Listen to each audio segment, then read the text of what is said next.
Shields up, Ironbreakers. Rurikhan here coming at you with another video, and today I'm going to be bringing you my beginner's guide for Lies of P. I've been struggling with this game over the last couple of days, and I figured I'd put together a quick set of tips for those of you that might also be struggling with the game.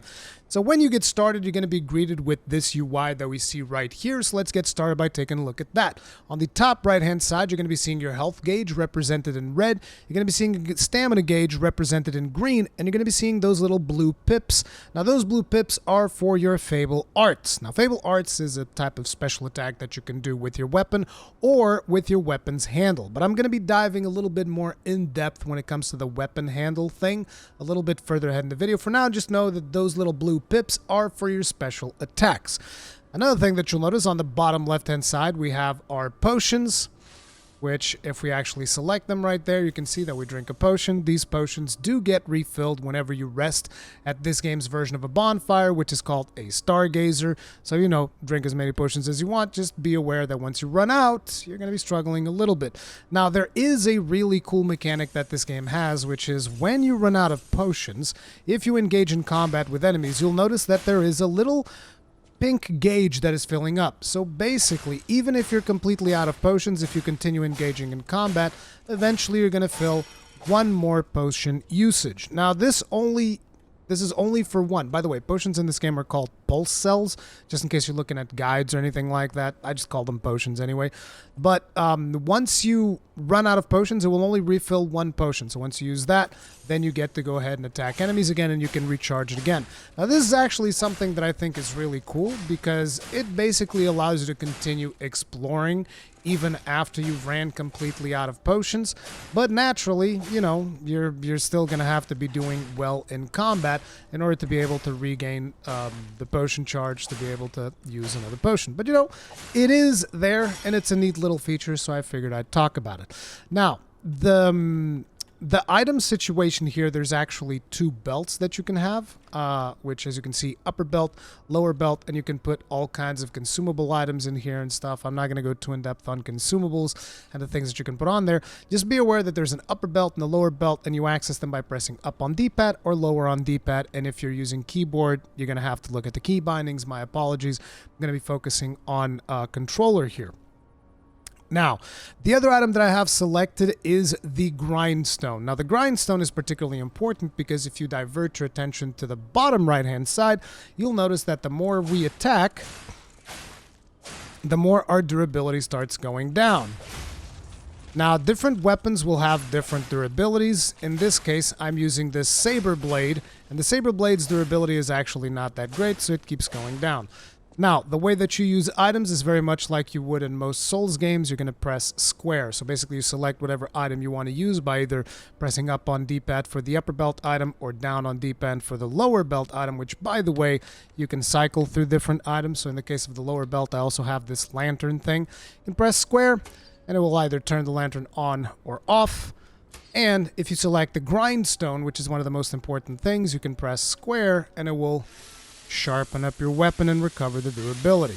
This might be something, depending on the weapon that you're using, it might be something that you'll need to do in combat. So keep that in mind. You'll want to sharpen up your weapon. Now, another important thing that you'll notice on the bottom left-hand side is there's another gauge, a yellow gauge, that is your Legion arm. Now, right now I'm using the most basic Legion arm they give you, which is the puppet string. So this fires a kind of like a scorpion spear type thing, which you can like yank smaller enemies towards you. So that's what this does. Naturally, it's not going to yank the training dummy towards us, but you know, it is what it is. Now, notice how much gets used when I press it, because the thing is, that right there does not recover until you rest at a stargazer, unless you do something special with an upgrade that's called the P organ that I will be talking about a little bit later in the video as well. But just keep in mind, this is something that you're going to be using throughout as you are navigating a level, but you need to basically manage how much you use it, because eventually you're going to be running out of it. Now, the Legion arm doesn't just do this. As a matter of fact, I've barely used this particular Legion arm, the puppet string. I've used it maybe once or twice, but there are other Legion arms that you can use, and I'll show you guys those. But first, let's start with some more basic stuff. I just wanted you guys to kind of get familiarized with the UI and all of the things that you can do. And now we can actually go ahead and start with the very basics. So, for basic attacks, you're going to be using R1 if you're on PlayStation, or the right bumper button if you're on Xbox. This is your basic attack. Most weapons will have a 2-attack sequence that they repeat. I don't know all of the movesets, so my apologies if oh no, this weapon has like a 4-attack move I don't know, okay? Most of them it's like 2 attacks and they repeat, okay? And then you also have your right trigger, or R2, which will also do a sequence of 2 moves. Now, the thing about the right trigger attack, though, is that you can charge it for more damage as well as additional stagger on enemies, which is very important. So this is kind of like your bread and butter for combat. You have your light attacks, your heavy attacks, which can be charged, and then you also have your special attacks. Now, I'll talk a little bit more about your heavy attacks, but first, like I said, let's get into the basics. Now, as you attack enemies, eventually their health is going to show that little glowing white thing. That means that they are about to break. Now, this is very important because when enemies are about to break is when you're really going to want to do a charge attack, because what's going to happen is going to open up the enemies for a devastating counterattack. Boom, right there. As you can see now, there's a little prompt there. This is for a riposte. You press R1 and you deal devastating damage to your enemies, okay? Now, you can also trigger this state a little bit faster if you use more charged attacks. You'll see that this got them instantly into that state. So, using charged attacks is a good way of ensuring that you're going to be breaking enemies, and then you're going to be smashing them with the... I don't even know what they call it. I think it's called a fatal attack in this game, but it's basically a riposte, right? Now, you're also able to backstab. I don't know if they let you backstab this one. Okay, you can't backstab this enemy, but there is a backstab. It's a little bit tricky to pull off while during combat. This isn't like Dark Souls 1 where you can just like, oh, I'm just swing behind you, backstab you. You can do it, but it feels a little bit trickier than Dark Souls 1. As a matter of fact, I seem to remember that the spamming of backstab felt a little bit easier in the beta, but I could be wrong there. It's just I've been struggling to do backstabs midway through combat. And also, you can't backstab every enemy. Certain enemies, you just quite simply can't backstab them. So you have to rely on actually breaking them either with charged attacks or by spamming your own attacks and then just absolutely destroying them, right? Now, the thing about this game, there's naturally a dodge. Like with every Souls game, there's going to be a dodge. Now, in this character, I do have an improved dodge, so the dodge is actually not too bad. So it is circle, or on the Xbox, it's going to be the B button, which, by the way, when I said square, that would have been the X button earlier. But anyways, it's circle or B, depending on which controller you're using. And as you can see, your character does a little side hop if you're locked on. Locking on, by the way, is R3, and you'll want to get used to that. In case you're new to Souls games, you definitely want to be locking on to stuff when you are doing combat, because it allows you to kind of like circle around. It is not mandatory, and in certain situations is not even advantageous, but it is something you want to get used to, like lock on, lock off, lock on, lock off. It's just pressing down on R3. R3, by the way, is your right analog stick. You press down on it, okay? Just in case anybody doesn't know that. But yeah, so you can dodge, and dodging does give you invincibility frames.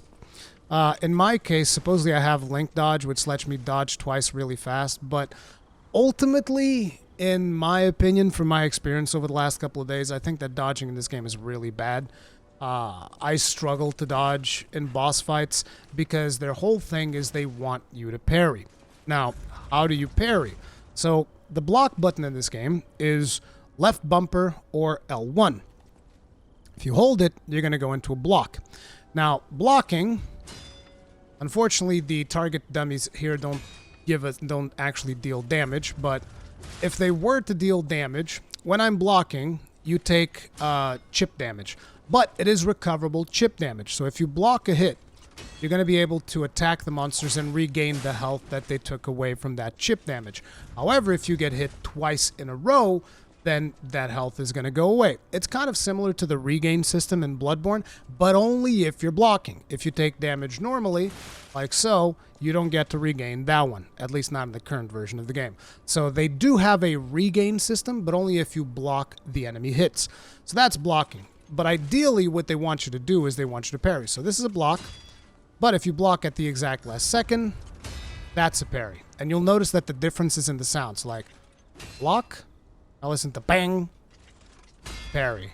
See, that right there is a parry. It's a little bit more flashy, more particle effects, all of that stuff. Now, they want you to parry a lot in this game. And if you are somebody that does not like parry, you're going to have a bad time with this game. Let me just tell you, because a lot of Souls-likes and whatnot, they'll give you an out. It's like, oh, you don't like parrying? Fine, just dodge, block, do something else. This game, parry. If you don't parry, you're going to have a bad time. And the parry window is very tight, so you'll want to practice it. And a lot of the bosses are probably going to end up being trial and error. Do not be discouraged. Do not feel like, oh, I'm bad at the game because I can't parry or something like that. I'm sure that a lot of people are going to be going through that process. A lot of the bosses are going to be trial and error. You're going to be like, okay, here's this move and this move and this move. And then came this other one that I wasn't expecting, and you're going to assimilate that, go back into the boss fight, and until you finally get the parry rhythm. Now, a cool thing about parrying is that the more you parry, it also contributes to the breaking of monsters. So look how, as I parry more and more, he goes into a break state, which then you can do, once again, the charge attack. You can counter into a riposte. Remember, riposting, you do it with R1 or the right bumper. But yeah, now dodging does have invincibility frames, like I said, like right there, that was an invincibility frame. However, those red attacks, you can't invincibility frame through them. So as you can see, I have invincibility frame through that, invincibility frame through this, but the red one, I was too off to the side. Let's do that again. It's like the hitbox there is actually a little bit tight. Come on, hit me with that big beefer. See? Right there, I dodged right into the punch. You can't do it on the red ones. The red ones, you either parry or you get the hell out of dodge. Now, the game tells you, you gotta parry the red attacks, you gotta parry the red attacks. No. If you feel like you're having a tough time parrying the red attack, let me tell you what you gotta do, okay? You hit circle or B and you run, okay? You run away. You run away from the attack. That's an alternative to parrying red attacks that you're struggling with, particularly in certain boss fights where the red attack is coming and sometimes the boss takes up the whole goddamn screen and you can't see what he's doing, and you see a red attack, run the opposite direction. Just run the hell away, okay? That's a good alternative. Unless you're Giga Parry Master and you're just like, no, I can parry anything this monster throws at me, then go ahead and parry it. It's always better because that helps you breaking monsters. Now, a combination is naturally going to be the best way of doing things. So basically parrying, heavy attacking, regular attacking, that is going to be how you're going to be breaking monsters, but your objective should always be to break the monsters and then do a charged attack, okay? Don't forget that you're also expected to sharpen your weapon from time to time, which is a very important mechanic. Okay, so let's very quickly talk about Fable arts. I forgot to record this bit, so it's being added in post, so if the transition seems a little bit forced, that's why. But Fable arts is basically special attacks that you have on your weapons. So if we look at our Puppet Saber Blade and Puppet Saber handle, each of those two pieces that form the weapon has a special attack. So in the case of the Saber Blade, you get Storm Slash. Slash an enemy in front of you multiple times. Now, if we go ahead and we do that, the first slash, if you notice on the bottom right-hand side, you'll see that it is the triangle button. So we hit the triangle button, and there you go. That uses up your entire Fable gauge because we're in the training area. It gets instantly recovered, and it does this special attack right there. Now, there's another special attack that you can do with this weapon, which is, if we look here, it is the Concentrate, which increases your attack temporarily. So, basically, if you press L1 or left bumper plus triangle, it's actually going to activate the Fable art from the handle of your weapon. That's going to give us an attack buff. If you look on the top left-hand side, you'll notice that there's that little sword symbol. That means the buff is active. As you attack, you're going to be dealing more damage than you would normally be dealing until that buff icon disappears. It actually lasts quite a bit, it seems, which is a good thing. And there you go. It disappeared. No longer you're dealing additional damage. So that is essentially the way that Fable arts work. You attack monsters, you gain the blue stuff. Once you get the blue stuff, you use the special. Now, keep one thing in mind when it comes to Fable arts, and that thing is that you don't really get hyper armor in most Fable arts. What that means is you really want to make sure that you have an opening. Otherwise, you're going to be popping this, and the enemy is going to hit you and instantly interrupt you. Let's do a demonstration. Well, I was trying to do a demonstration, but I failed. Come on, recover. See if you can interrupt me. Come on. Okay. It's kind of hard to do with the training dummies, but trust me, on a boss, this is going to be a lot more challenging for you to pull off without getting interrupted. But anyways, that is Fable Arts. Okay, now, in terms of Legion arms, I want to show you a couple more. So very early on, they're going to give you access to another Legion arm, which, by the way, this stuff only shows up in here after you free this dude, which happens a little bit later in the game. But very soon, they're going to give you like a tool thing that shows up right about where I am. And in there, you can switch your Legion arm. So, very early on, they're going to give you this one, which is the Fulminis. Now, the Fulminis is a more offensive arm, which does shock damage. So you can come up to anything, charge this up, unleash, boom. Big shock AoE, lots of damage. Particular puppets tend to take more damage from shock. As a matter of fact, I think that when it comes to damage types, I think that shock is good against puppets, then fire is good against carcasses, which is the type of enemy that you're going to be facing off that look like zombies, and then acid, which is another element that's going to be coming into play. I think that one's going to be good against humans, but I haven't, you know, I'm also still like 20-something hours into the game. I'm still learning a couple of things, but just keep that in mind.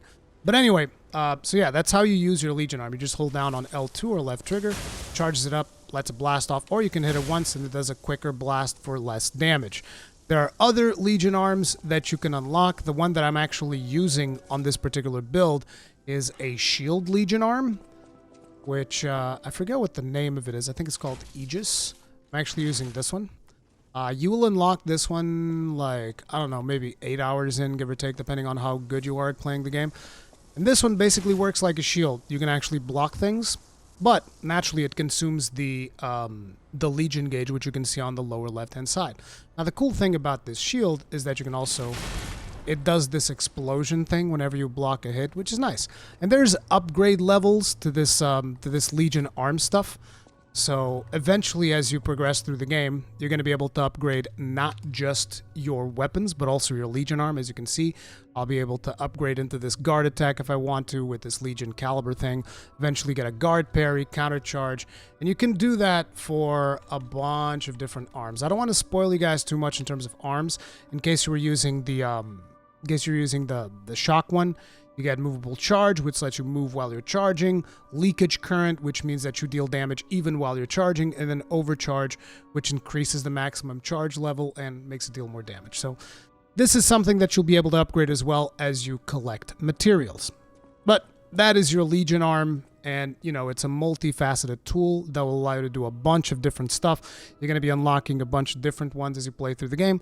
Choose whichever one you like the most and use that. But to be honest, the Legion arm in my playthrough has taken a bit of a back seat mostly. I use one that puts explosives in the ground. Kind of works out every now and then, but it feels very much like a side tool that's not super essential.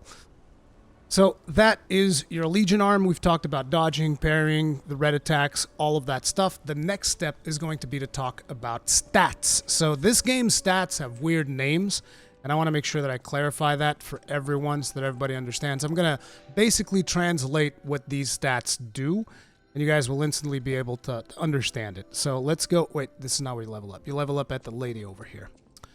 So if you talk with her, level up. I can't really level up right now. I don't have enough ergo, which is this game's version of souls. But as you can see, we have vitality, vigor, capacity, motivity, technique, and advance. You're like, what the hell are those? So vitality, self-explanatory. This is your HP. Despite what I think vitality in Dark Souls 2 is actually different, vitality is your HP, okay?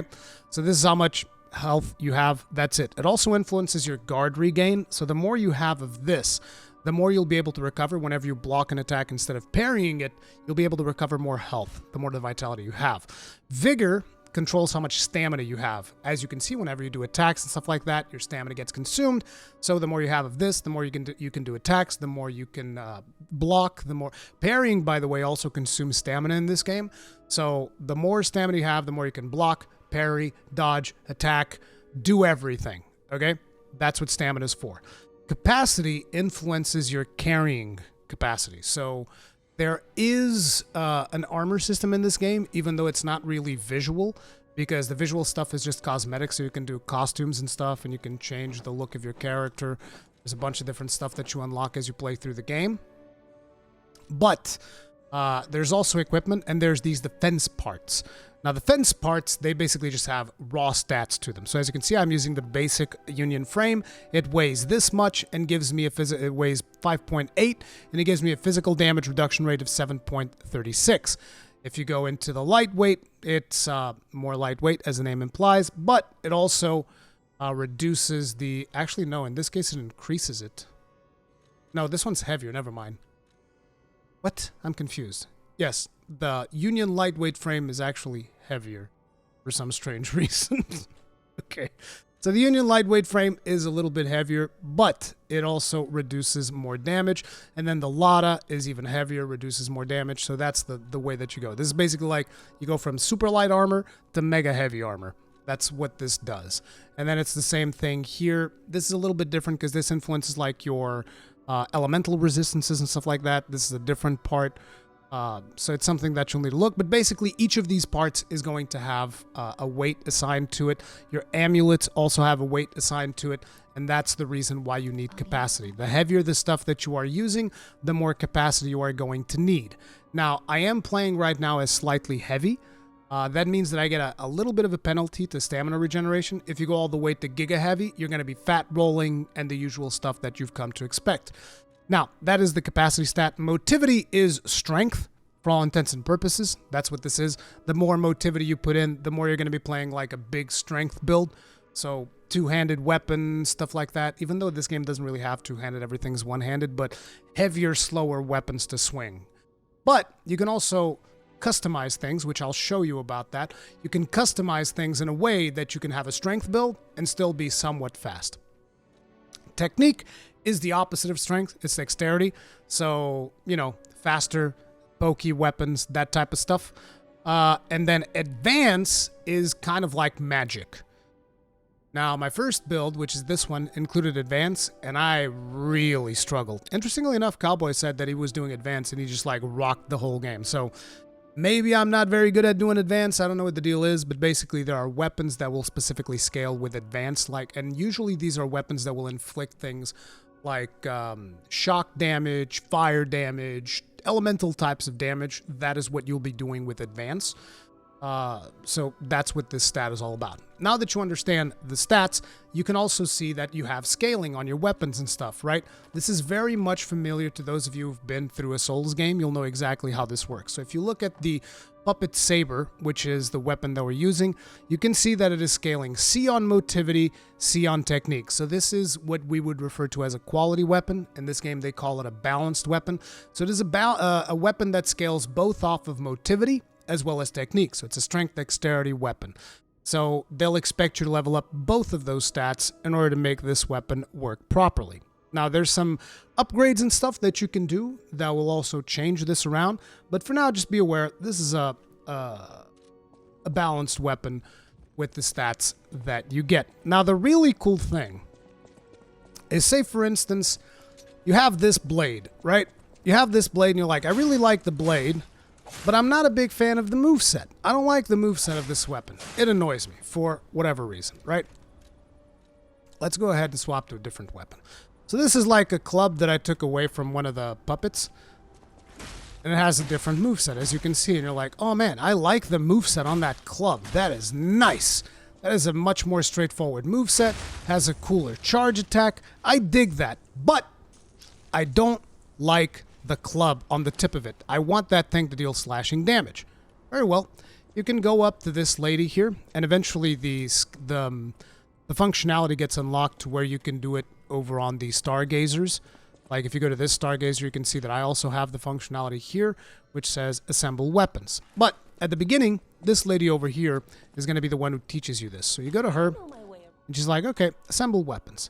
So how does this work? You can basically swap the parts. So every weapon, not every weapon in the game, but most normal weapons have two parts. There are some weapons in the game that cannot be disassembled. They're like special boss weapons, and they're just like one big weapon, and you can't juggle the parts around. But a ton of weapons in the game, you can juggle parts around. I actually am not showing you a lot of weapons because I want to keep that a surprise as you guys find new weapons and stuff like that and have a good time. I'm just showing you 2 of the weapons. All of my other weapons I put in storage. So you can go to new weapon assemble, and like I said, you wanted the blade on the moveset of the police baton. That is something that you can do. Boom, assemble that. And now, if we go in here, you can see that we have the blade with a police baton, and that is basically going to give this blade the moveset of the baton.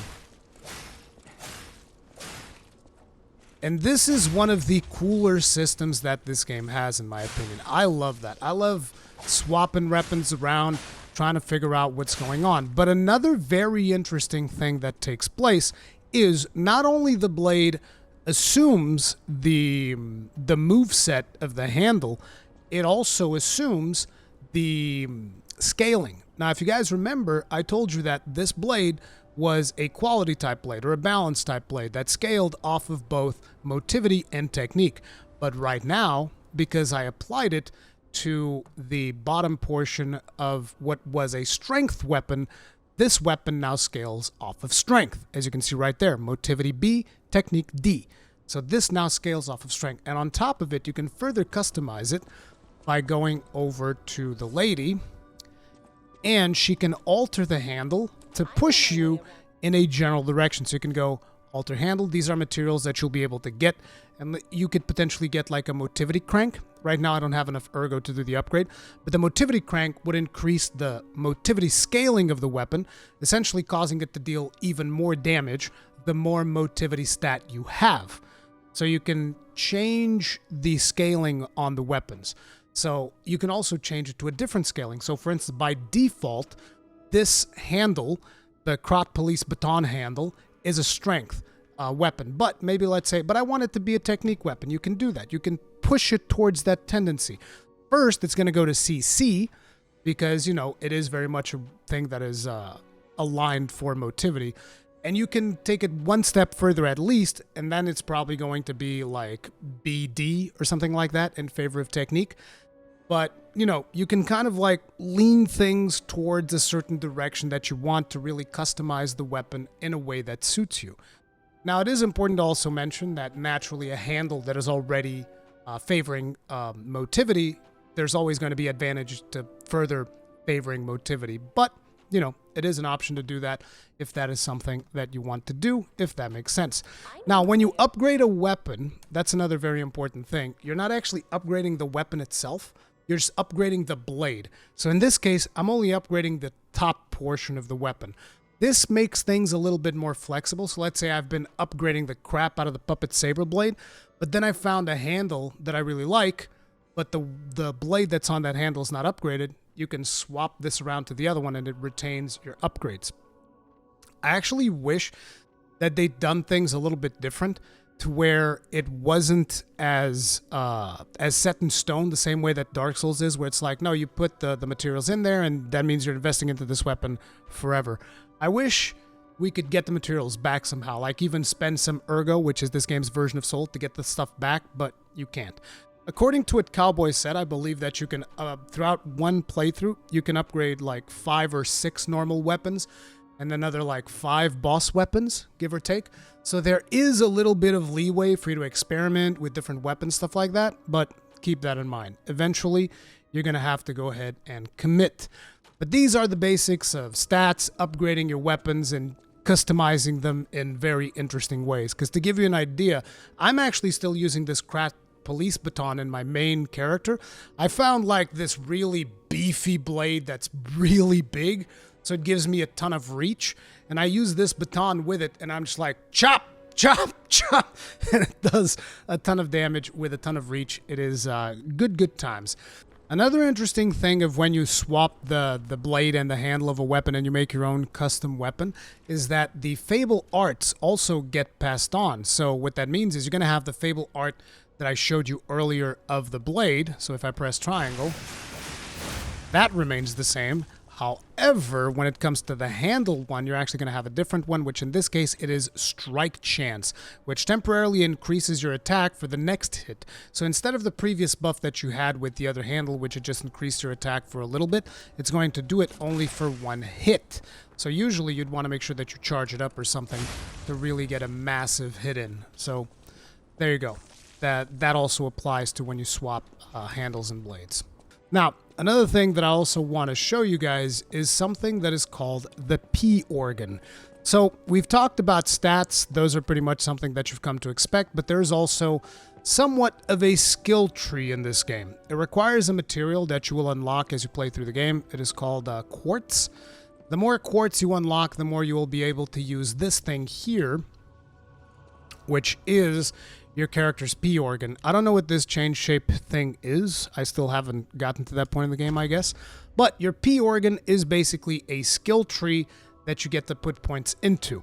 Now, the way that this works is you need to get the quartz. Once you get the quartz, you go into specific parts of the tree that give you something. Like, for instance, this one increases staggerable window. What does this mean? Whenever you stagger an enemy, like I showed you on the dummies, he stays staggered for longer. You might be like, well, why is that important? Why can't I just riposte? Because some bosses are so big that when you riposte, you might be all the way in the back of the boss. And running all the way to the front of the boss, not when you riposte, when you break them, you might be all the way in the back of the boss. And the time it takes you to run from the back of the boss to the front of the boss to then do the repost, you might actually miss it. That's why they're giving you this option. To be honest, I'm not the biggest fan of the skill tree in this game because I feel like the skill tree in this game takes the approach of, I'm going to take a ton of quality of life from your combat away, and then I'm going to make you pay for it as you play through the game. To me, it feels like a lot of the stuff that is in the tree should be baseline. Like, for instance, the dodge in this game is terrible. I feel like this skill, link dodge or whatever, which supposedly makes dodge a little bit better, which to me, I still barely feel any difference on the dodge. But, like, this should just be baseline together with this other dodge skill because the dodge in this game is just so bad. But anyways, the way that this works is you put the quartz in, and then there's a bunch of passive stats that you'll be able to select. Like, I can't put any quartz in because I don't have it, but to give you guys an idea, let's say, for instance, I want to get, you can see what each of these does. Pulse cells is the healing stuff, so I've gotten an additional healing potion. I've improved my dodge. Let's say that next I want to go ahead and get another healing. Actually, it looks like I'm working towards adding an amulet slot. So I'm trying to get an amulet slot, right? You need to put 2 quartz pieces in there because you'll notice that there's 2 sockets. But every time that you put a piece of quartz, you get to choose another passive stat. So as you can see, if you put this one enhance the Fable arts, which I just realized I haven't even talked about. I need to go back and edit the video and add those in. But you guys will know by the time you get to this point of the video, you'll know what Fable arts are. So this will increase the damage of Fable arts. This will increase how long mobs will stay staggered. And there's a bunch of different stats. You can cycle through those using the bumper buttons. As you can see, guard, recovery, fatal attack. So basically, you're putting in this quartz, getting passive benefits and getting something special in the form like if I complete this one, I'll get amulet slots.